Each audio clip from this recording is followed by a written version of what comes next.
Welcome back to the Great Give Radiothon on WNHH FM.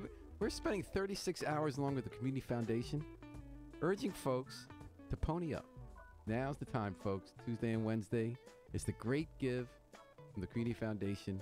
We're asking people to support some of the 488 not-for-profit agencies in Greater New Haven who do great work every day, who enrich our community, feed people, feed our souls, give them food they need, housing, legal advice, resettlement. We're hearing about them, and they're visiting with us, each of them. And this hour, we're going to ask you to give money to the New Haven Community Chorus, and we're going to find out why. And what you do is you go to thegreatgive.org. So don't forget thegreatgive.org. And just search in there, just type in the New Haven Community Chorus. Greater New Haven. Oh, sorry, Greater New Haven. Oops, uh-oh. Greater New Haven Community. Oh, we almost sent money to the wrong place. Okay, New Haven, Iowa or something. So the Greater New Haven Community Chorus.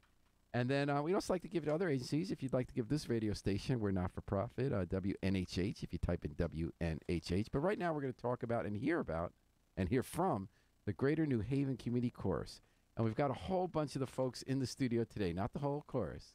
We got Kim Stoner, Craig Machado, Carl Weil, Tom Toigo, and Kathy McManus. And before we ask them to tell us why we should give you money, I'd like you to show us why. And like everyone else coming on, give us a song. So you folks ready to give us a taste of what the chorus is about? My life goes on in endless song above earth's lamentation. I hear the distant song that hails our new creation. Through all the tumult and the strife, I hear the music ringing. It sounds an echo in my soul. How can I keep from singing? Well, I think you did great. And whoever told you you're not allowed to come on and sing here on WNHH, they are overruled. Well, thank you for that. That was the Greater New Haven Community Chorus. Several of us. What were you singing? How can I keep from singing? By Gwyneth Walker. And you obviously can't keep from singing, which is why you're in the Greater New Haven Community Chorus. I'm going to ask you when you speak, folks, if you can get real close to the mic. So tell us, what is the chorus all about? What do you folks do? Where are you based? And how long have you been around? We're a New Haven-based chorus. We've been around almost 55 years. 55 years? 55 years starting in November. We'll have a great 55th anniversary season. We rehearse at the First Presbyterian Church on Whitney Avenue in New Haven. And we're non-auditioned. That's a big point. We are a non-auditioned adult chamber community chorus, open to all, accessible to all, which is why the fundraising is so important. It helps keep us accessible to everyone in the community. And how many folks sing in the chorus? We have about 100 people this semester. Whoa. It's You have 100 fantastic. people? You have concerts? How do you get parts doled out? You have like 30 people on bass and 30 people doing We always wish for 30 tenors and 30 basses, but we're pretty much, we all know what our parts are, and if we don't, we ask our artistic director, Noah Blocker-Glynn, to hear us, and he'll place us. If just because we're non-audition doesn't mean we don't produce quality sound, because we do, and a lot of the people that sing with us have a lot of musical experience, and they help other people who may not have that same background. And we do a range of music. A lot of it is challenging. We've had composers write music for us, commissioned works. Really? And yeah, so we sing classical, modern. I'd like to ask you, please get real close to the mic when you talk. Yeah, we sing classical, jazz, modern, you name it, gospel, a variety of pop. And how many concerts do you give a year? So we give 2 major concerts as a full chorus. So we have one coming up on June the 9th. And then we also do other performances. The chamber choir, which is a subset of the Greater New Haven Community Chorus, is doing a concert on May the 20th. Okay, it's coming up. Yeah. And where's that going to be? That will be at the Whitneyville United Church of Christ on Whitney Avenue, 1247 Whitney Avenue. It's at 5 o'clock on May 20th. All right. Now, you're an all-volunteer organization. Any paid staff? We are an all-volunteer organization, not one paid staff. And where does your money go toward? Like, what do you need money for? The money goes toward paying our fantastic artistic staff, our artistic director, and incomparable accompanist. And it helps to pay for our rehearsal space. And where is that? First Presbyterian Church. That's right. You told me that. I'm sorry. And how often do you guys rehearse? Once a week, Thursday nights from 7 to 9 p.m. Do you look forward to that all week when you have a busy week, stress, things like that? Yes, we do. And I can say it's a good stress reliever when we do go there because you concentrate on the music and everything else just kind of disappears. It's really nice. It's a good time. Yeah, singing, I mean, is really therapeutic. It's you're doing something as a group, you're practicing something, and it's a very joyful, I think, time when we're together. It's also social time. A lot of folks we only see once a week, and they're folks from the greater community, not just New Haven, but Milford, Wall. I mean, we have people from all over the area, so we draw people from all over the region. And it's a real cross-section of people who come together. It's people that I wouldn't meet in my daily walk of life, and it becomes a real community through singing together and just getting to know each other. And so 55 years. How did this start 55 years ago? Back in 1963, Ronald Kenichi decided to do an experiment in community singing. It started at WELI as a community-based chorus, and it just took off from there. It's been just very, very popular. It just keeps growing in numbers of people, and our artistic talents get better and better with our great direction. So it's just been a wonderful success in community singing. Started almost 55 years ago. Who here has been in the chorus the longest? I think I started in 2000. Anyone there longer than 2000? We're about the same. Craig and I are about the same time. And how's it evolved over that time? It's been 18 years. Well, I think a lot depends on the director, and we have a terrific director right now who has brought us into some really strange music sometimes, but very enjoyable just the same. What's the strangest thing you've sung? I think, what would be the strangest? I would say Veni was the strangest thing we've sung since I've been in the chorus. And what tell me about Veni? So it was in Latin. It was actually we sing a lot of things in Latin though, but it had a lot of really difficult rhythms and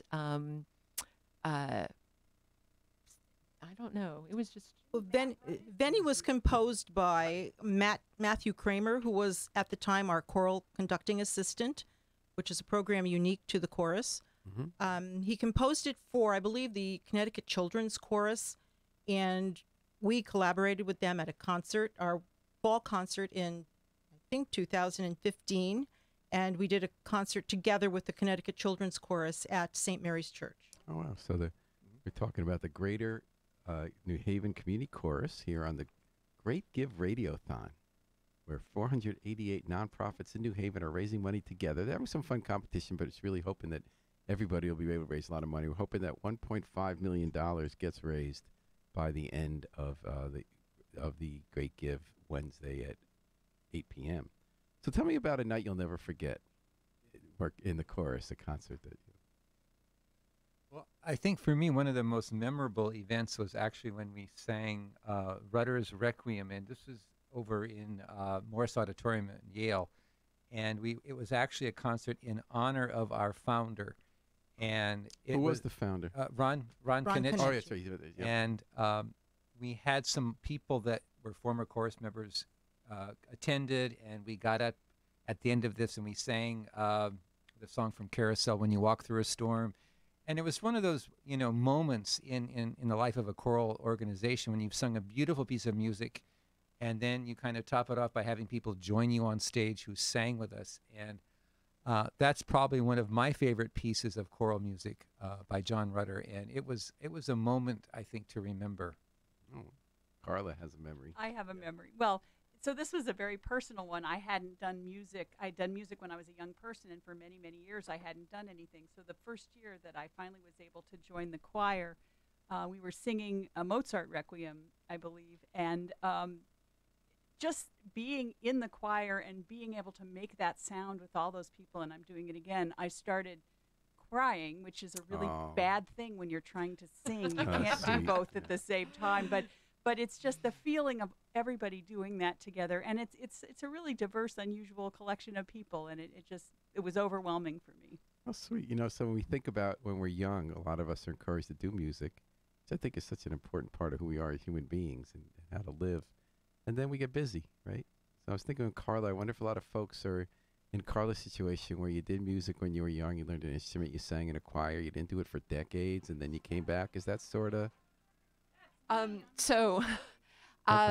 Yeah. I actually have a different story, which is that I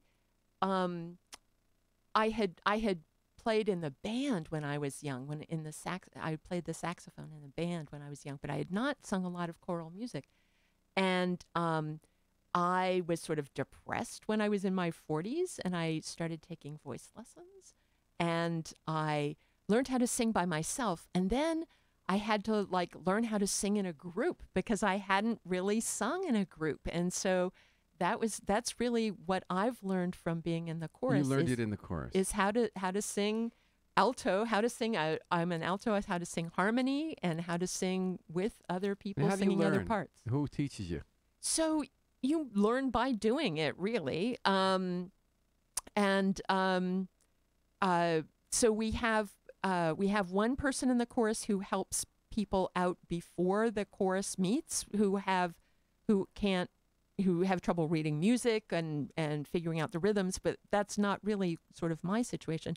Mostly what I had to learn is how to hang on to my part when other people are doing other parts. And really the only way to learn it was tough my first semester. And we did some challenging music my first semester, too. Requiem for the Living, that was a pretty tough piece. But do people recognize when someone like you comes in new, well, they're going to need some basic help in how to breathe when you sing, how to listen to other people or stay on your part? I mean, who mentors whom and how does that happen? We do have instructions about how to breathe, how to stay on pitch, rhythms, those kinds of things. But it's sort of woven into the rehearsals of the chorus. We have a lot of people who come and are really terrified when they open the music because they look at it and say, but I can't read any of this music. And before the end of the night, they've almost gotten comfortable with at least part of what we've rehearsed. And by the end of the semester, it's amazing what people have learned, how they actually do know how to read music. And that's just through the instruction. GNHCC also provides education. It's not just come rehearse the music and go home. There's always some education, a way to learn something about what we're singing. Can everybody each week sing well, or there's some people who just shouldn't come to the community chorus? Well, everybody should come. First off, it is unauditioned, but people do come in thinking they can't sing, and oftentimes they really can. They just need to work, and they just need to practice. Actually, agree with that. I have a long-running debate with my wife. I believe Bob Dylan can sing. We are There you go. we are a welcoming well. community. We welcome anyone who just So Bob loves Dylan to could sing. come? Yeah. Yes. Bob Dylan would be welcome. I think really it's anybody who's willing to do the work, because you have to show up every week. You have to concentrate. It is a wonderful social organization, but you also work really pretty hard too. Yeah. And you also are expected to work at home. It's not just showing up once a week. I mean, we have a website for singers, and their parts are on there, so you can go on and practice. You can listen to your part. You can listen to other performances of the work. So there's a lot of other things built into the week besides just coming on Thursday. It's the reminder that you rehearse with the group, but you practice at home. These days we hear people talk about political science, about civic density, about what makes a community strong. It's often groups like yours that have people doing stuff together and then enrich the community. People come hear you sing, but also the 100 people you have. What a big number, coming doing your concerts. That makes community. And there's outreach that we do as well. That's part of the function of the chorus, is that there are people who get together and serve at the soup kitchen. We make collections of materials for different organizations like Iris. We do some of that as well. All right, well, we're doing some outreach right now because we're asking people to reach out and donate some money this hour to the Greater New Haven Community Chorus. 55 years going strong. Almost as old as I am. Wow. And that's so if you go to thegreatgive.org, don't forget that thegreatgive.org, and just type in Greater New Haven Community Chorus and help them make their mark and continue doing great concerts. Thanks to Kim Stoner, Craig Machado, Carla Weil, Tom Toigo, and Kathy McManus. It was really nice meeting you. Nice Thank Nice you, to be Paul. here. Doing. And keep it up. And then, folks, keep listening. We're going to take a little break with the Afro-Semitic Experience. We'll be back on for the last segment of today's version of the Radiothon. We're going to be back tomorrow. We're going to have the Elm City Chamber Fest. So hold tight. Enjoy the music. We're not done with you yet.